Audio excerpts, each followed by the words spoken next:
10. Alexander Pichochkin, 49 victimes. Alexandre Pichochkin, né le 9 avril 1974 à Mytishchi, est un tueur en série russe qui a tué plus de 60 personnes, et a été condamné pour le meurtre de 49 personnes et 3 tentatives d'assassinat. Il tue pour la première fois à l'âge de 18 ans, et il est arrêté le 16 juin 2006, alors qu'il a 32 ans. Il est appelé le tueur à l'échiquier. La très grande partie de ses meurtres sont réalisés dans un parc. Il a été condamné le 24 octobre 2007 à la réclusion criminelle à perpétuité, et ne pourra bénéficier d'une libération conditionnelle qu'après 25 années de détention. 9. Anatoly Onoprienko, 52 victimes. Anatoly Onoprienko, né en 1959 et mort le 27 août 2013 est un tueur en série ukrainien. Surnommé le Terminator, la bête d'Ukraine et citoyen O. Anatoly Onoprienko est né le 25 juillet 1959 dans le petit village de Lasky, près de la ville de Korost en Ukraine. Il a un frère, Valentin, de 13 ans. À 4 ans, à la suite de la mort de sa mère, son père Yuri le place en orphelinat. Il a avoué avoir tué 52 personnes, en général, avec un fusil de chasse, au domicile des familles.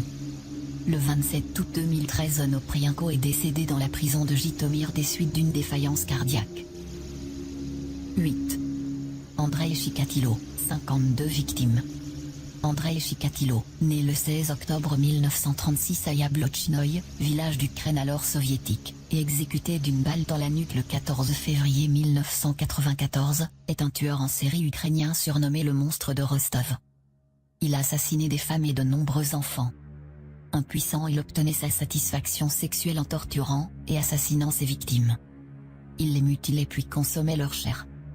Arrêté en 1990 à l'âge de 54 ans, il est à la fois classé comme étant tueur, violeur et cannibale. La justice a confirmé que l'homme a commis 52 assassinats, 21 jeunes garçons, 14 fillettes et 17 femmes adultes. Instituteur et père de 2 enfants, Chikatilo n'avait pas du tout le profil du tueur en série type, ce qui peut expliquer pourquoi il a pu commettre autant de meurtres sans éveiller les soupçons. 7. Zhang Chinoe, 67 victimes. Zhang Chinoe est né en juillet 1968 dans la ville de Zhumadian, appartenant à la province du Henan, est un tueur en série chinois. Il a été exécuté le 14 février 2004. Convaincu des meurtres de 67 personnes entre 1999 et 2003, ainsi que d'une vingtaine de viols. Il s'attaque prioritairement aux fermiers et leurs familles qu'il tuait à coups de hache, de marteau ou de pelle, après s'être introduit chez eux durant la nuit. Il n'a jamais exprimé de remords pour ses actes. Il a d'ailleurs affirmé « Je tuais ces gens, j'avais le désir de tuer encore, cela m'inspirait à tuer toujours plus. Qu'ils aient ou pas mérité de mourir ne m'intéresse pas. La société ne m'intéresse pas. » 6. Aboul Jabbar, 68 victimes. Aboul Jabbar est le tueur en série le plus dangereux qu'ait connu l'Afghanistan. Il aurait tué plus de 60 personnes après les avoir violées et étranglées en utilisant des turbans. Il a été condamné à mort le 21 octobre 1970. Jabbar a été arrêté par la police alors qu'il essayait de tuer une nouvelle victime. Toutes ces victimes étaient des hommes, et toutes ont été étranglées par un turban, sorte de signature de ce tueur en série. Il faut noter que 2 innocents avaient exécuté avant que la police ne parvienne finalement à arrêter Aboul Jabbar. 5. Kampatimar Shankaria, 70 victimes. Kampatimar Shankaria est né en 1952 en Inde, et a été pendu en 1979 alors qu'il était âgé de 27 ans. C'est le tueur en série le plus sanguinaire d'Inde. Il a été reconnu coupable, et exécuté en 1979. Il a tué plus de 70 personnes à coups de marteau, et a toujours affirmé que le fait de commettre ces meurtres lui procurait beaucoup de plaisir. Les derniers mots qu'il a prononcés étaient tout de même, teintés d'une légère pointe de regret. Il a finalement été pendu le 16 mai 1979. 4. Pedro Rodriguez Filho, 71 victimes. Filho est né en 1954, dans une petite ferme brésilienne, le crâne déjà fracassé suite au coup asséné par son père, alors qu'il était encore dans le ventre de sa mère. À 14 ans, il a tué un homme qui venait de licencier son père accusé de vol. Il devient ensuite vendeur de drogue. Lors d'un règlement de compte, sa femme est alors tuée. Pour la venger, Pedro torture et tue plusieurs personnes pour trouver son assassin. Il n'a pas encore 18 ans, et déjà derrière lui une dizaine de cadavres. Il découvre ensuite que c'est son père qui aurait tué sa mère à coups de machette. Il se rend alors à la prison municipale pour le tuer, découper un morceau de son cœur et le manger. Il est arrêté en 1973 et condamné à la prison où il a tué au moins 47 prisonniers.